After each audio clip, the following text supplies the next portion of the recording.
उस परमेश्वर ने आके हमें याद दिलाया, झूठे सुख को सुख कहे, ये मान रहा मन मोद, ये सकल चबीना काल का, कुछ मुख में कुछ गोद। परमात्मा ने हमें याद दिला कि तुम्हें यहां ऐसे रोक रखा है जैसे कसाई बकरे पालता है, बकरियां पालता है, नर और मादा को एक ही स्थान पर रख लेता है सैकड़ों की संख्या में। जिस कसाई की अच्छी कंजम्पशन होती है वो कई सैकड़ों की संख्या में बकरे और बकरियों को पालता है, उनके लिए एक चरागाह बना देता है, एक तालाब बनाता है, एक शेड डाल देता है गर्मी और सर्दी से बचने के लिए। वे वहाँ उसके नीचे आ जाते हैं और उनकी बड़ी देखभाल करता है, केयर टेक करता है। तो वो बकरे भोले भाले ये समझते हैं कि हमारा स्वामी, हमारा मालिक बड़ा दयालु है, हमारे लिए कितनी सुविधा दे रखी है। लेकिन उनको ये ज्ञान नहीं कि जब तुम्हारे यहाँ से वो किसी के बेटे को निकाल ले जाता है, किसी की बेटी को, किसी की माँ को, किसी के भाई या पिता को, तो उस समय इसकी दयालुता तुम्हारी बुद्धि में नहीं रहती। तो पुण्यात्मा, जब वो कसाई बकरों के पास जाता है, वो बकरे उसको नेक व्यक्ति जान के, अपना हितैषी मान के उसकी तरफ दौड़ कर जाते हैं, उसको प्यार देना चाहते हैं। जैसे कोई किसी पशु को संभालता है प्रतिदिन, और वो पशु भैंस या गाय बैल, जब भी वो व्यक्ति उसके पास आता है उससे वो प्यार करता है, उससे लाड करता है, क्योंकि आत्मा के अंदर किए कर्म के प्रतिफल का एक विशेष भाव बनता है। इसी आधार से वो बकरे उस कसाई के हाथ को चाटते हैं, कोई ऐसे ऊपर को पैर करके उसको सीने से लगाना चाहता है, प्यार देना चाहते हैं। अब वो ऐसे पकड़ कर देखता है, बकरों को हाथ लगा कर देखता है जगह जगह से। वो तो ये देख रहा है इसमें ये कितना मांस चढ़ गया, इसका ऊपर कितने कै किलो का बिकेगा, और वो चाटते हैं, उसको लाड देते हैं, ऐसे जीभ से चाट चाट कर प्यार देते हैं, बड़ा नेक आदमी है। और वो एस्टीमेट लगाने लग रहा है ये कितने का बिकेगा। परमात्मा ने आके बताया कि ठीक इसी प्रकार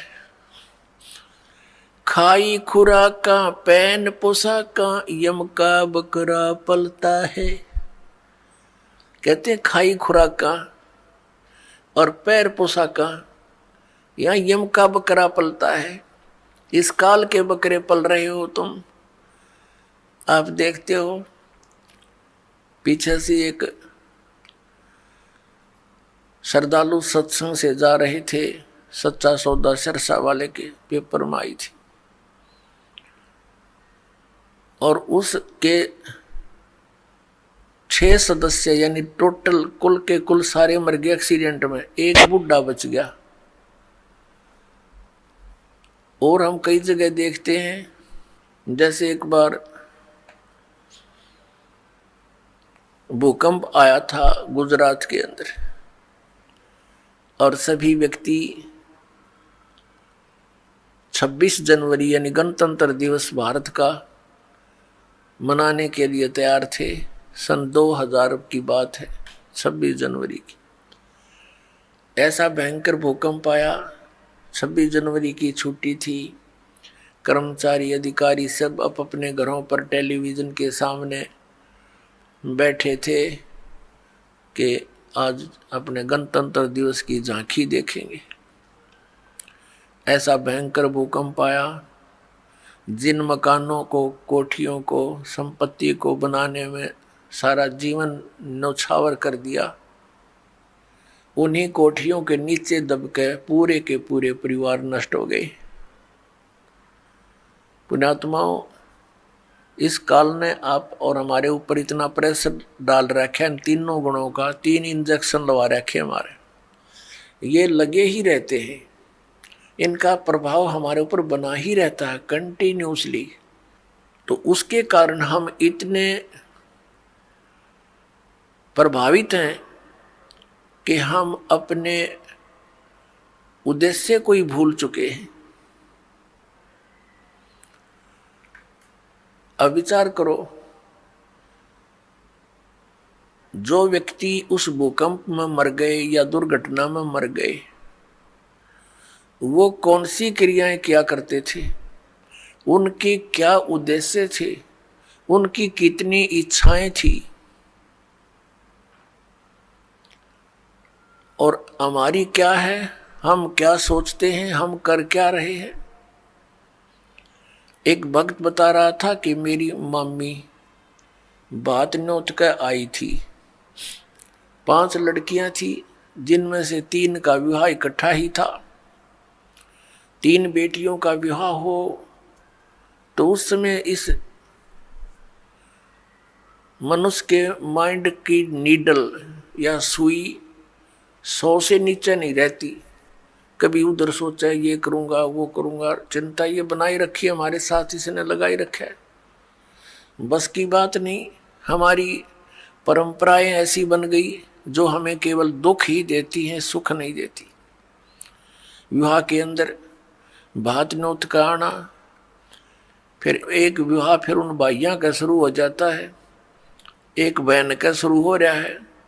तो इस तरह हम अपनी परंपराओं को, रीतियों को गलत बनाकर भी 90% दुखी हैं। अब वो रोहतक बस स्टैंड पर खड़ी थी, एक बस से उतरी थी, दूसरी का इंतजार कर रही थी, और खड़ी खड़ी सोच भी रही थी, क्योंकि जिसके 3 बेटियों का ब्याह हो, जो अनुपदेशी है, हमारे भगत तो अब इस बीमारी और बुराई से कति दूर हो जाएंगे, ज्ञान से होंगे, कोई प्रतिबंध से नहीं होती ये बातें। बच्चों का विवाह भगवान ने कर रखा होता है, या हमारी भूल है बाद में जो ड्रामाबाजी, नाचा कूदी, डीजे बजाना, फंड करना, ये कोरी बकवाद है। ये इस विवाह के समय में, इतने पुण्य संयोग के समय में ऐसे बकवाद नहीं करनी चाहिए। कोई घूटी ला रहा है, कोई नाचे कूदे, ये कोई बात हुई? ब्याह किसी का नाचे कोई, ये कोई सांग होया, कोई अकल हुई?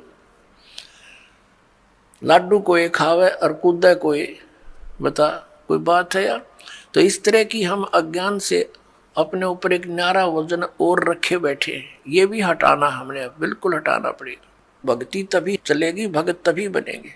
अब वो पता नहीं क्या क्या विचार कर रही थी, वहां ऐसे करूंगी, ऐसा करूंगी, वो ऐसा लाना है, वो फलाना ऐसा करना है, लड़की के कपड़े बनवाने हैं, यानी 100 चिंताएं होती है। वहां पिलर के साथ खड़ी खड़ी ऐसे ही चिंतन कर रही थी, कहीं और घूम रही थी, खड़ी थी वहीं पर। एक ड्राइवर ने बस बैक करके सेट करनी थी अपने स्थान पे, कंडक्टर लग गया खुले पैसे देन, किसी के बकाया थे वो बकाया पैसे। ड्राइवर ने सोची तू लाग फटाफट बस को, उसने बस बैक करी, वह ज्यादा टेढ़ी होकर पिलर की सीधी होगी, उसने दिखा नहीं दूसरी साइड में, वह पीछे जाके, और उस बहन ने भी ध्यान नहीं, क्योंकि वो तो सोच विचार में बड़ी थी, उसकी छाती पर आकर लगी बस पाछे तर पीछे पिलर का सारा खड़िए थी, वह वहीं पर आध घंटे में तड़फ कर मर गई।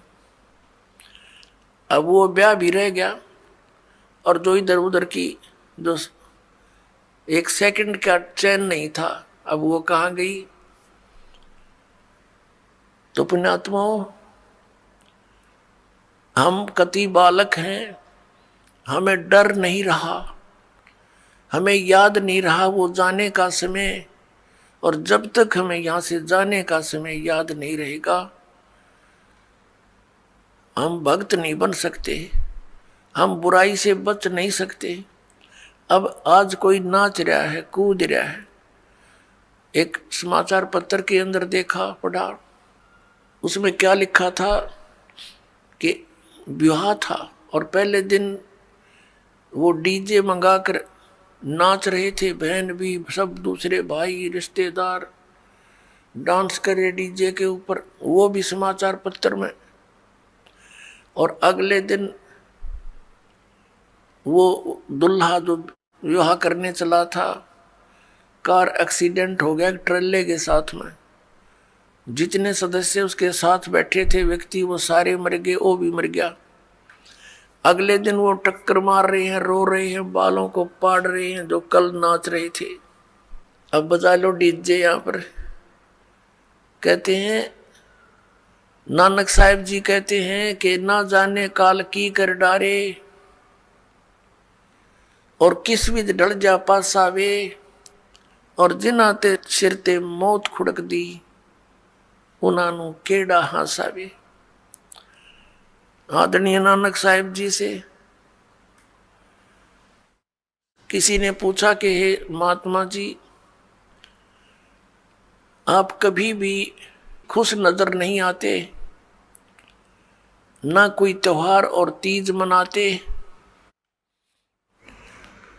तब उन्होंने कहा था, भाई ना जाने यहाँ क्या बिजली गिर जा एक पल में, और हमने तो अपनी मौत दिखाई देती है, इसलिए रुचि नहीं बनती इन नाचन और गावन में, यहाँ की नकली खुशी मनावन में। कति दिल नहीं मान नहीं मानता। ना जाने काल की कर डारे, किस विध ढल जा पासावे, और जिन आते सिरते मौत खुड़क दी, उन्हां केड़ा हासावे। फिर उनसे पूछा, क्या आप कभी प्रसन्न नहीं होते, ऐसे कैसे जी रहे हो?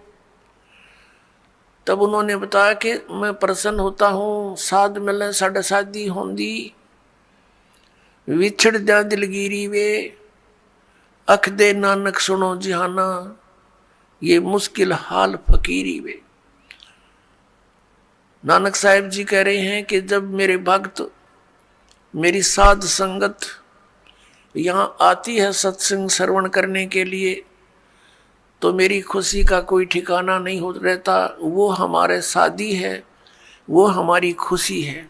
और जब ये वापस जाते हैं संसार में यहाँ से, तो फिर मुझे दिलगिरी होती है, बहुत परेशानी, दुख हो जाता है, चिंता लग जाती है कि कहीं ऐसा ना हो ये मेरे बच्चों को, जिनको मैंने मुश्किल से मार्ग पर लाया है, सत्य बताया है, परमात्मा का सच्चा ज्ञान समझाया है, कहीं कोई काल, क्योंकि संसार में इस ज्ञान के जानने वाले व्यक्ति नहीं हैं।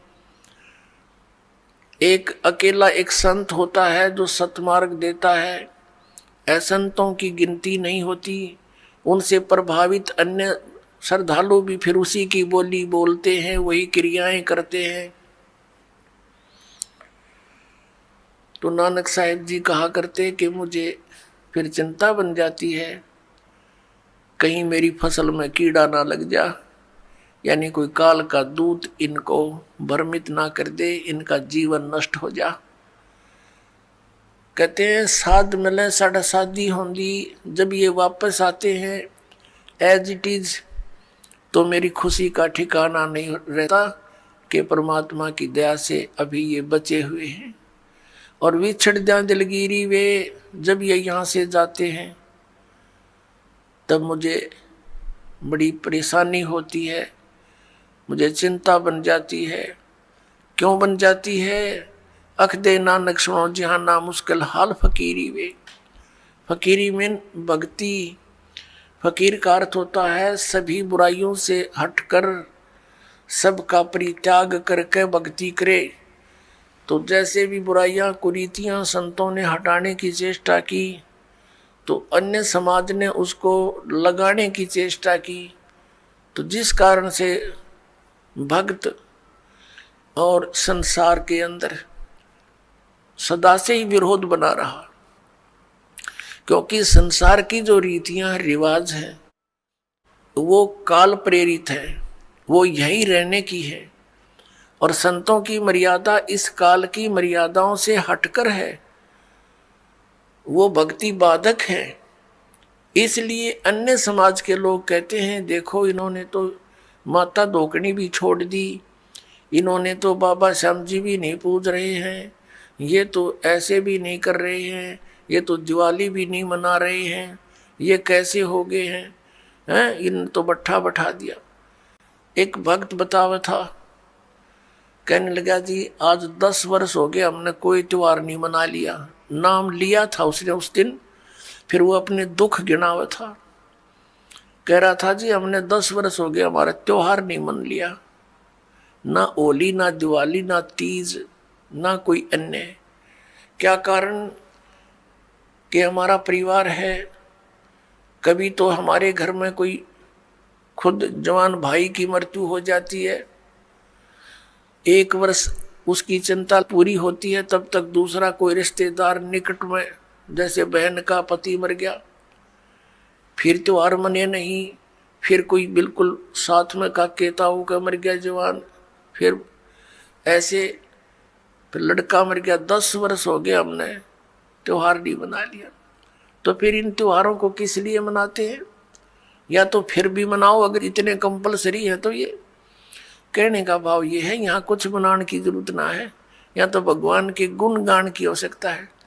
और उस समय को याद रखे, ये जाने का समय याद रखे। अब हम कितने मूर्ख बना रखे हैं। ये दास सत्संग करने जाया करता था,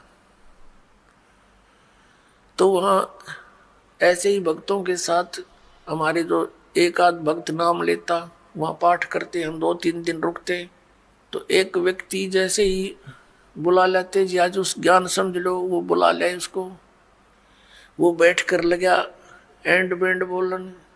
कहते भक्ति तो अपने मनमय होती है, गुरु बनाने से क्या भक्ति होती है, ले कर दे दे और करके खा ले, बस यही सब कुछ होता है। काफी ऐसी ऐसी बातें करता रहा, समझाने की चेष्टा की, नहीं माना, क्योंकि उसका 10-15 किले एकड़ जमीन थी, अच्छा ट्यूबवेल ला रखा था खेतों में, तो उसने फिर क्या जरूरत थी, क्या आवश्यकता समझा था वो भगवान की, युवा शरीर था। काफी समझाने की चेष्टा की, एंड बैंड बोलता रहा, उठ कर चला गया। खान पीन की उम्र है और भी अब फांसी लगा रहे हो आप, बीड़ी नहीं पीनी, शराब नहीं पीनी, मांस नहीं खाना, नाचना कूदना नहीं है, यूं कह कर उठ कर चला गया। और कहता है कि भक्ति तो बुढ़ापे में करया करें, वृद्ध अवस्था हो जा। तो उसको बता भी बुढ़ापे में भक्ति कठिन हो जाएगी जब पहले से स्टार्ट ना हुई तय, क्योंकि बुढ़ापे में तो फिर सारी ये आपदाएं आती हैं, कभी आंख बनवानी, कभी दांत पड़वाने, कदे पिंडी भड़के, कभी सिर में दर्द, और बड़ा परिवार हो जाता है, कदे कोई बीमार, कोई किसी की मृत्यु, वह सारी उस वृद्ध के चोट लगा करें। और कदे खांसी सतावे, कदे और 100 समस्याएं हो जाती है, उठ के बैठा जाना, और क्या पता वृद्ध अवस्था तक प्राणी जीवित रहेगा कि ना रहेगा। तो भक्ति के लिए तो संतों ने बताया है, सदग्रंथों में भी यही लिखा पाया है कि भक्ति के लिए जब भी बच्चा 3 वर्ष का हो जाए, बोलने लग जा,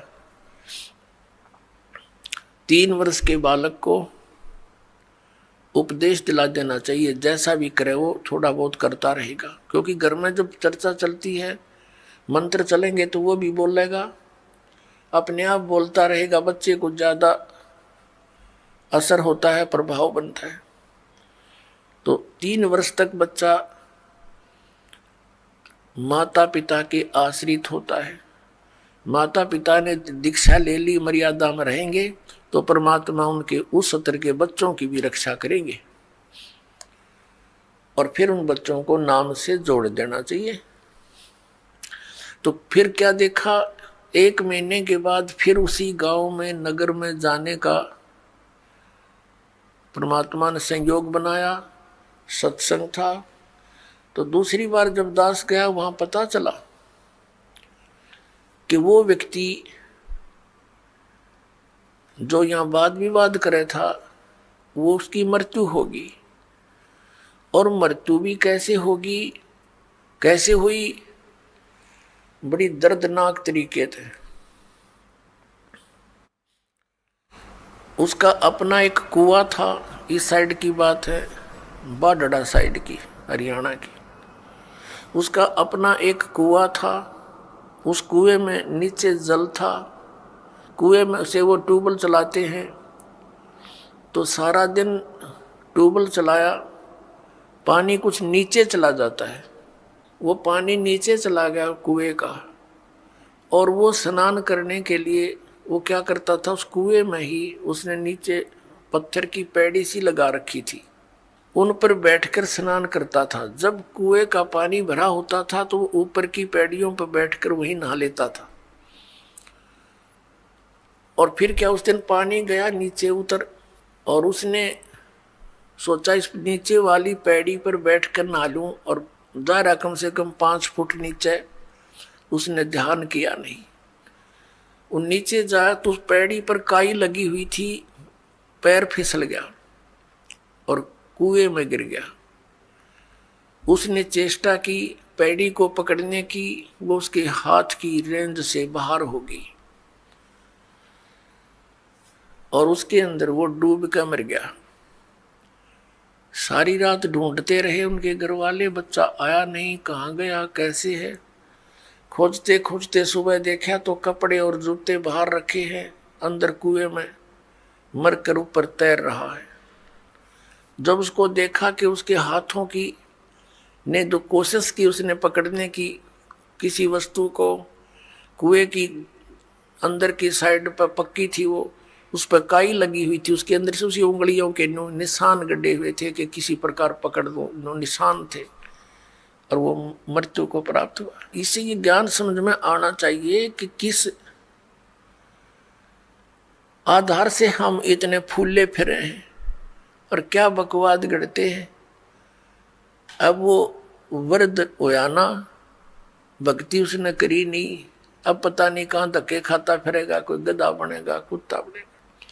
तो पुण्यात्मा इन बातों को याद रखे। अब उसकी मौत क्यों कर हुई होगी, आसानी से नहीं हुई होगी। रोया होगा, चिंगाड़ा होगा, न चिल्लाया होगा, बचा लो बचा लो। बचानी है कोई याद भी ना करे, वहां कौन बचावे, वहां भगवान बचावे, अठा के बाहर ले आवे। उस समर्थ शक्ति की ओट होता है, उसका सहारा मिले। प्रहलाद बचाया, ध्रुव बचाया, मीराबाई बचाई, कितने प्रमाण देख लो जो अब लाखों की संख्या में यहां बचा रहे हैं भगवान। तो हमने परमात्मा की शरण अति शीघ्र ग्रहण करनी चाहिए। तो यहां भगवान ने हमें बताया है, परमेश्वर ने हमें याद दिलाया है कि झूठे सुख को सुख कहे ये मान रहा मनमोद, ये सकल चबीना काल का, और कुछ मुख में कुछ गोद। राम नाम कड़ुआ लगे, राम नाम कड़ुआ लगे, मीठे लगे दाम, दुविधा में दोनों गए, हे माया मिली ना राम। ये दास एक, जब हमारे पूज्य गुरुदेव जी सतलोक चले गए, उनका एक आश्रम बना हुआ है तलवंडी भाई, जिला फिरोजपुर के अंदर। तलवंडी भाई बोलते हैं उसको। छोटा सा कस्बा मंडी है, वहाँ आश्रम, और भी कई आश्रम हैं। बोगा के अंदर, एक खन्ना में भी था, एक नजफगढ़ के अंदर थे उनका आश्रम। तो तलवंडी भाई के अंदर उनके शिष्य बने हुए थे, तो वहाँ ये दास जाता था सेकंड संडे को सत्संग करने के लिए। उन्हीं की प्रार्थना पर कि एक सत्संग यहाँ कर जाया करो, गुरुदेव चले गए हैं। तो वहाँ उनका कोई रिलेटिव आया हुआ था, किसी वृद्धा की मृत्यु पर शोक व्यक्त कर, बुढ़िया मर गई थी कोई। वो शुक्र को आए थे, शनिवार को जाने की तैयारी कर रहे थे 12-1 बजे से। तब उन्होंने कहा कि आप सत्संग सुनकर जाना। जो हमारे गुरुदेव के शिष्य थे, वहाँ सेठ थे, लाला जी थे।